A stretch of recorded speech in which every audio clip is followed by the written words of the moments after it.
the video on the transport panel. If when you've got when you open a new Cubase track you can't see it, just hit F2. It should pop up. There you go.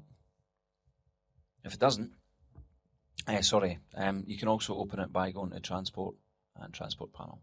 There you go. Okay, so we've got the Transport Panel here. We'll start with the most obvious stuff first. Stop, play, record, loop and cycle. Move to next marker, move to previous marker. I showed you the markers in the previous video. The markers can also be controlled from here. So like for instance, if I create a marker track,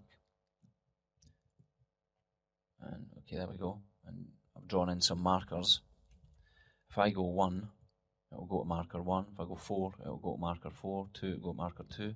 With these, it will go to the next one. It will go to the previous.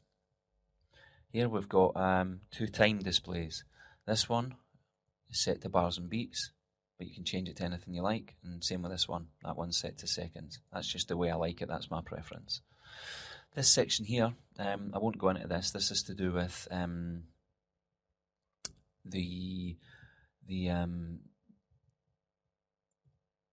I've gone and forgot what it's called now.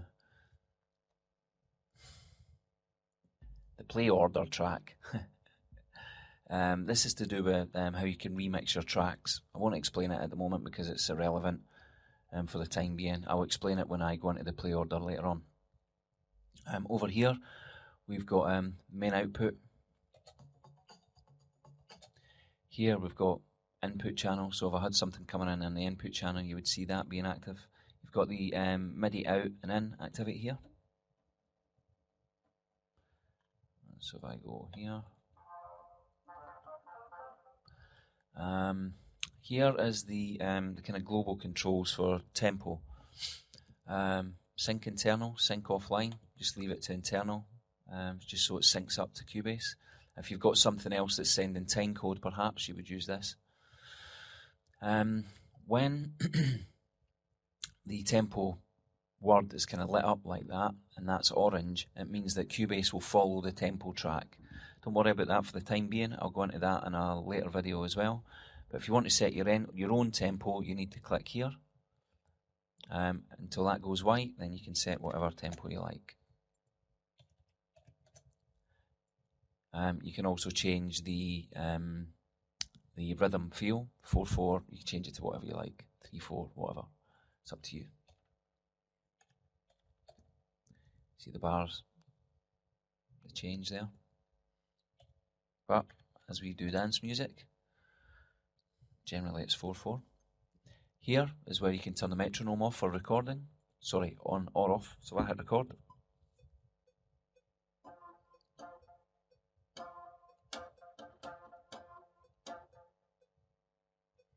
Just helps you play in time. Wow. If you're any good at playing, that is. With me, I would just select all, hit Q, quantize it for me, or I could have had the auto quantize on like we discussed earlier. So that's that section. Here we've got the jog wheel and the scrub wheel. Well, jog and scrub it's called, that's shuttle speed. So if you do that,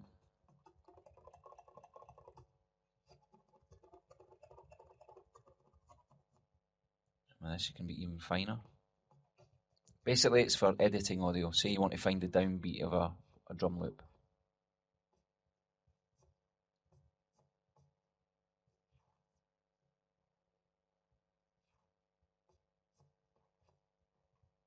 So I'd know it was there.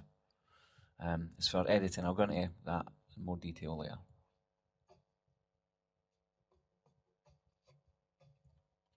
Oh, by the way, I got into the editor by double clicking the audio channel, the audio part.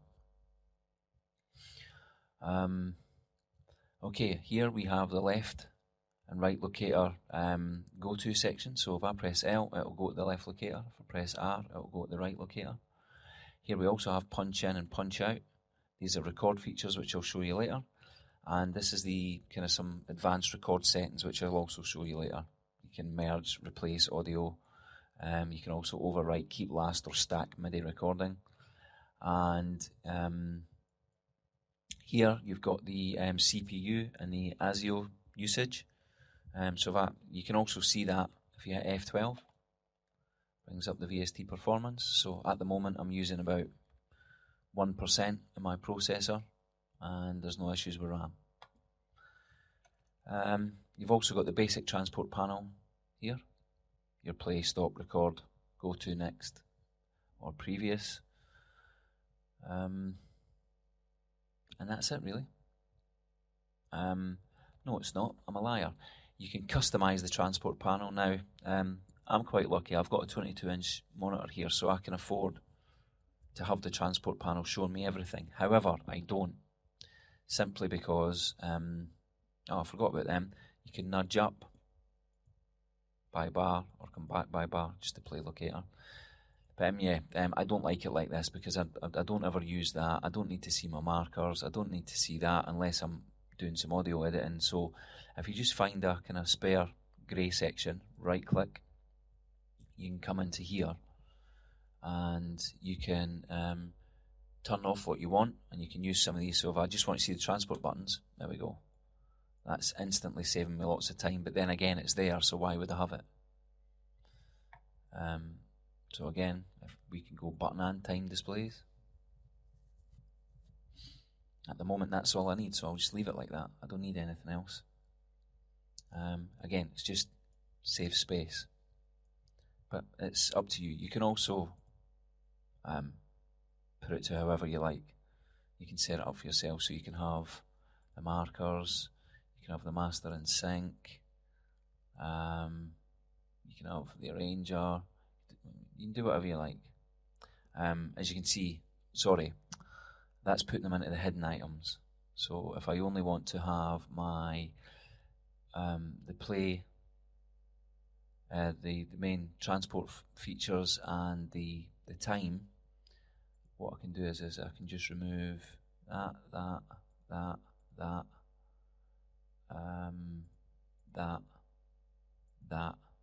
and that, and there we go. Main transport, if I okay that, I can keep it like that now if I want, but it's up to you. Default, we'll bring it back to default. So yeah, that's the transport panel. See you in the next video.